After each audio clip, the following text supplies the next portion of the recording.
পানিহাটি পৌরসভা ৬ নম্বর ওয়ার্ডের অন্তর্গত আগরপাড়া ইলিয়াস রোডের ধারে অবস্থিত আমরা সবাই সার্বজনীন দুর্গোৎসব কমিটি, যাদের পুজোর প্রাককালে প্রতি বছরের মতো এবছরেও আয়োজন করা হয় এক সারা বাংলা বসে আঁকো প্রতিযোগিতা, যেখানে শুধুমাত্র এলাকা নয়, এলাকার বাইরে দূর দূরান্ত থেকে বিভিন্ন জেলার বহু শিশু শিল্পীরা তারা অংশগ্রহণ করেন এই অঙ্কন প্রতিযোগিতায়।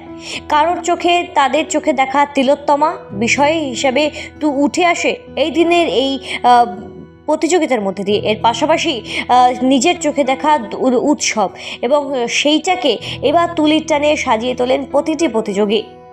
একদিকে চলছে ইয়ং মেন্স অ্যাসোসিয়েশন পরিচালনায় আয়োজিত এবছরের আমরা সবাই সার্বজনীন দুর্গোৎসব কমিটির পুজো মণ্ডপের প্রস্তুতি পর্ব, আর একদিকে চলছে অঙ্কন প্রতিযোগিতা। সকাল থেকে চলে অঙ্কন প্রতিযোগিতা, যেখানে বহু বয়সের নিরিখে বিভক্ত করে বিভাগের মাধ্যমে সেখানে কিন্তু এই প্রতিযোগিতার আয়োজন করা হয়।